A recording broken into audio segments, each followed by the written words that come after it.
پہاڑی زبان میں اپڈیٹ سنیے۔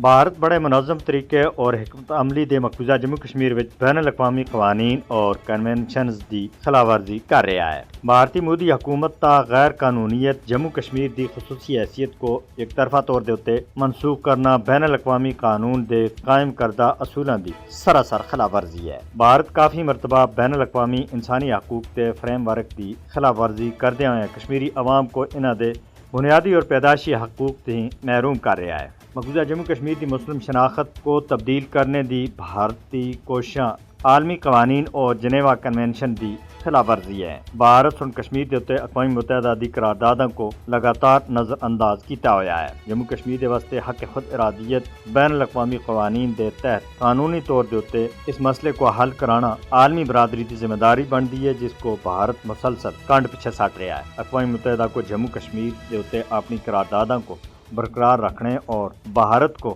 اس حوالے سے جوابدہ ٹھہرانے دے واسطے فیصلہ کن کارروائی کرنی ہو سی۔ عالمی برادری کو مقبوضہ جموں کشمیر میں بین الاقوامی قوانین اور انسانی حقوق کی سراسر خلاف ورزیاں دے اتے بھارت دے اتے پابندی عائد کرنی چاہیے۔ بھارت عالمی اصولاں اور قوانین دے فریم ورک دی کھلم کھلی خلاف ورزی کر کے کشمیری عوام دی مرضی اور خواہشات کو دبانے میں ناکام اور نامراد ہو چکیا ہے۔ مقبوضہ جموں کشمیر دے حریت کانسل دے رہنما اور عام کارکن جیلاں دے اندر بند ہیں۔ کافی عرصے تھی انہاں کو جیلاں دے وچ بند رکھنے دی وجہ دے وہ مختلف عارضاں وچ مبتلا ہیں اور مقبوضہ جموں کشمیر ایک جیل خانے دے وچ بٹا کے دا ہے۔ مقبوضہ جموں کشمیر وچ مظالم تے بھارتی مرتکب افراد کو پوچھا جانا چاہیے اور انہاں کو انصاف تے کٹہرے وچ کھڑا کیتا جانا چاہیے۔